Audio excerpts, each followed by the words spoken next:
بەرزان دەڤەرا کۆ ئاگرێ شۆڕەشێ لێ نەڤەمری ji destpêka sed sala bîstan berdewame ta niha.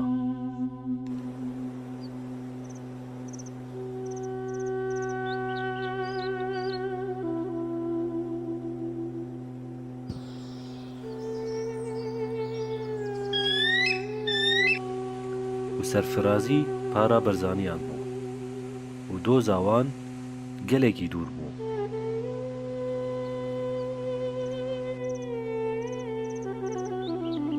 Doza wan Kurdistan bû.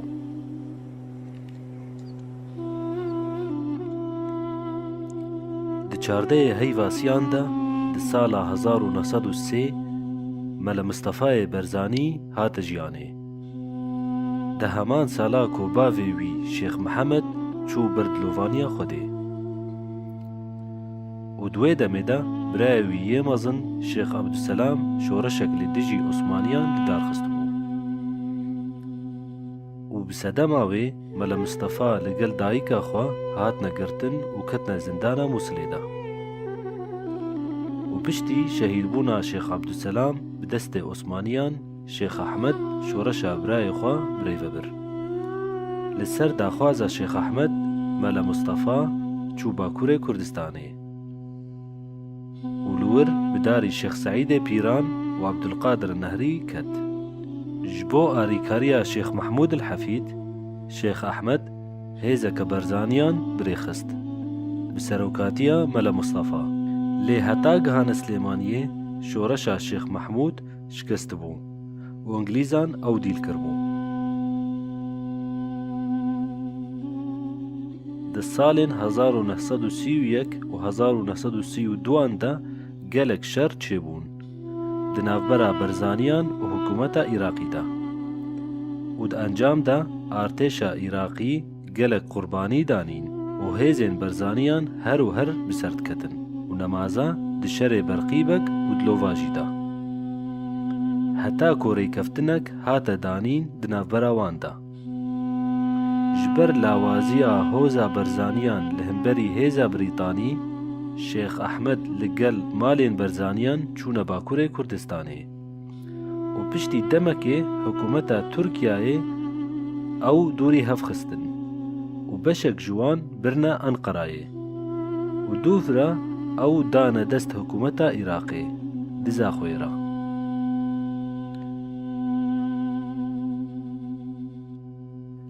Piştre ew li gel malên berzaniyan dûr ketine Bexdayê. û piştî 3 salan ew şandine Slêmaniyê.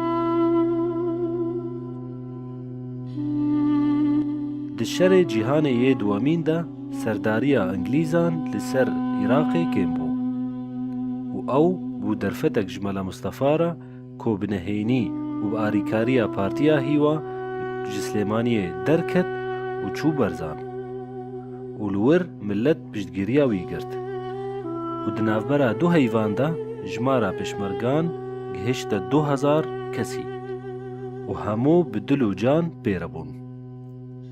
Di duê heyva deha sala 1943 de Mele Mustefa şoreşa berzan pêxist û ragihand û êrişî mixferan kir ku di kêmî heyvekê de dest li ser 17 mixferan danî.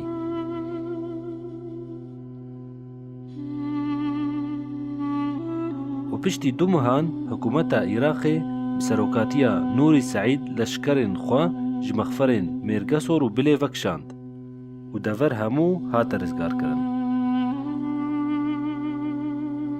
û hikûmetê daxwaza danûstandinan bi berzanî re kir.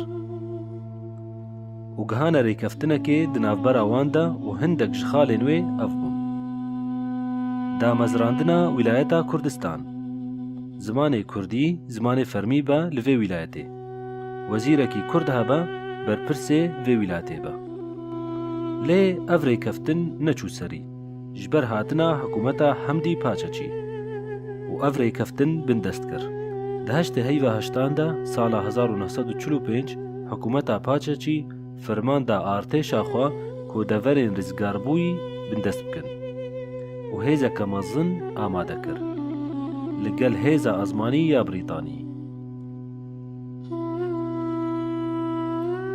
û jmara pêşmergan tenê 5,000 bûn û şer ji sê aliyan ve li dar ket. Pêşmergan bi serbilindayî navê xwe xistin dîroka Kurdistanê duê şoreşê da.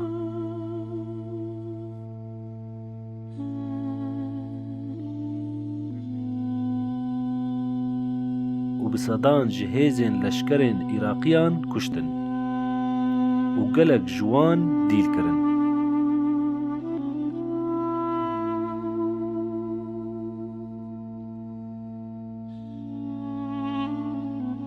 û gelek çekên sivik û giran bi destê xwe xistin.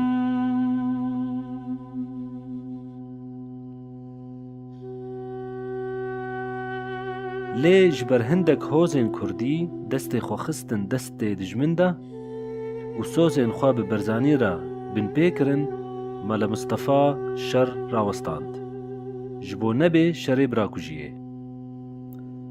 Ew û pêşmergên xwe li gel malbatên berzaniyan çûne Rojhilatê Kurdistanê û şoreşa berzan rawesta di 11 heyva daha sala 1945 de.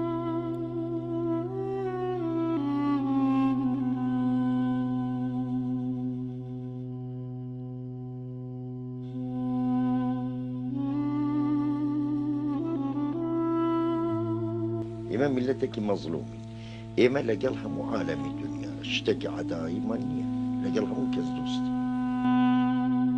Di 22 heyvayekê sala 1946 de Komara Kurdistan li Mehabatê hate ragihandin bi serokatiya Pêşewa Qazî Mihemed.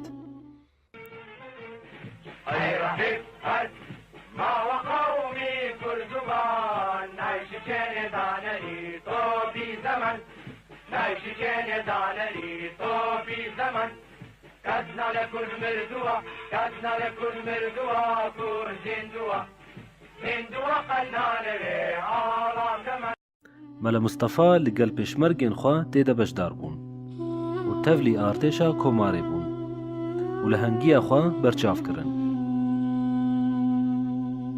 û di şerê Qarawa û Milqerenî de dana xuyakirin ji artêşa Îranî û Sovyêt re ku berzanî hêzeke naêşkandin.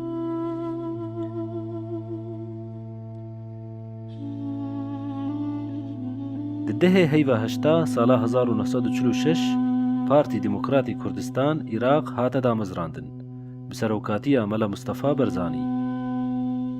Piştî vekşandina leşkerên Sovyêt ji Îranê bi rêkeftinekê di navbera wan de Komara Kurdistan mabe pişt û leşkerên Îranî derbasî Mehabatê bûn.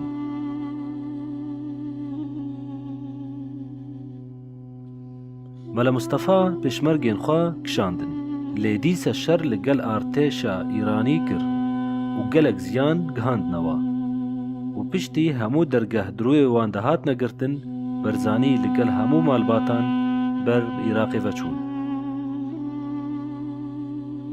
Di şeşê heyva pênca sala 1947 de Mele Mustefa biryara dîrokî da ku ew û bêhtir ji 500 pêşmergeyên xwe biçin Sovyêt. Dirêyeke taloke da ku encamê wê nexuyabûn.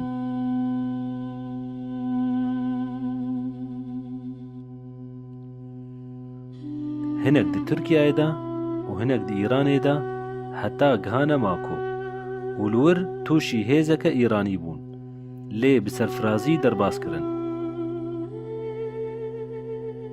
û ji wir berê xwedana çemê aras û bi erêbûna hikûmeta Sovyêt derbasî xaka Sovyêt bûn.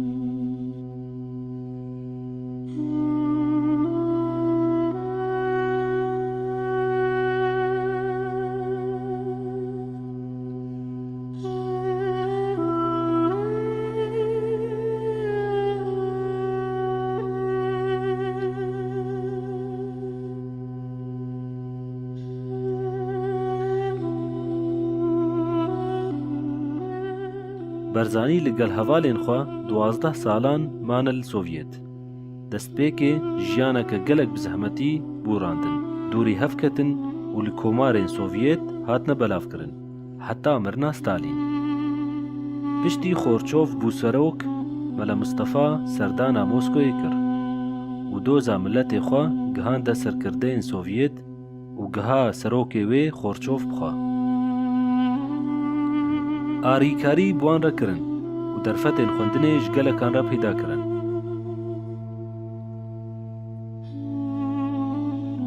و نەمر بخۆژی خوێندنا لەشکەری لە پەیمانگەهەکێ لە مۆسکۆیە خوێند.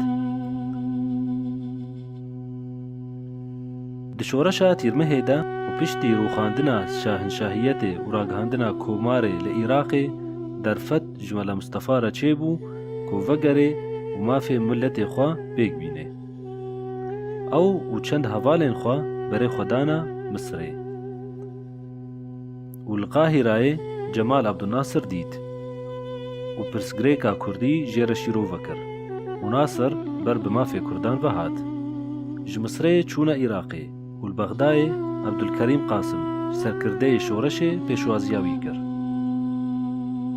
Piştî çend hevdîtinan Qasim soz da ku mafê Kurdan pêk bîne. Lê dîsa piştî cihê xwe girt ji sozên xwe vegeriya. Dest bi êrîşên leşkerî kir li deverên Kurdistanê. Lê berzanî û pêşmergên xwe berxwedan kirin û mele Mustefa şoreşa Êlûna pîroz ragihand. Pêşmergan bi mêranî xaka Kurdistanê rizgar dikirin û diparastin. û roj bi roj hikûmetên Iraqî lawaz dibûn. Li hember hêza berzanî û pêşmergeyên navdar.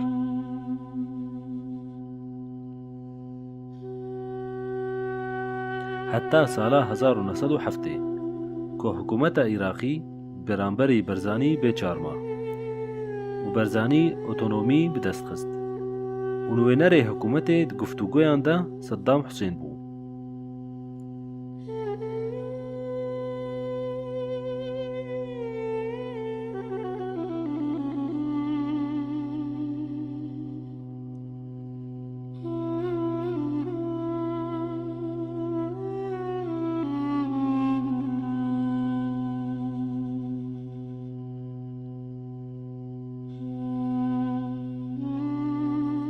Lê hikûmeta Iraqî ji sozên xwe vegeriya û rêkeftin bi berzanî re beravêtî kir û ji bo piştgiriya ji derve li ser Kurdan tune bike, rêkeftina Cezayirê li gel Îranê li dar xist.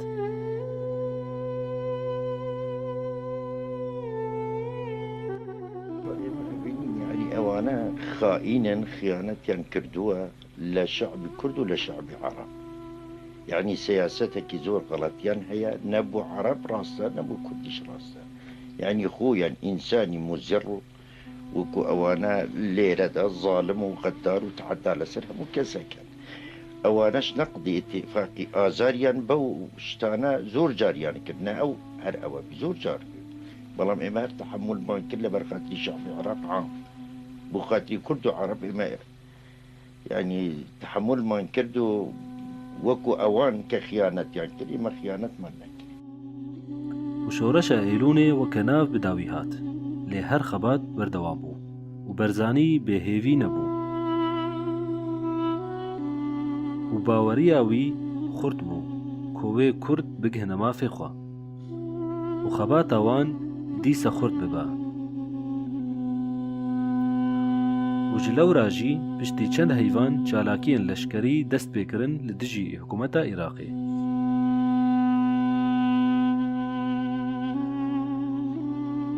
Piştre berzanî çû Îranê, xebata siyasî kir. Lê ji ber nexweşiyê çû Amerîkayê û li wir jî name ji hikûmetê re dişandin û doza milletê Kurd ji wan re digot. Lê mixabin nexweşiya penceşêrê rê li ber girt û di yekê heyvasiya sala 1979 de çû ber dilovaniya Xwedê û navê wî ket rûpela herî giring û berçav ya dîroka xebata milletê Kurd. و بۆ هەیمیە تێکۆشینە گەلێ کورد دوی چەرخیدا.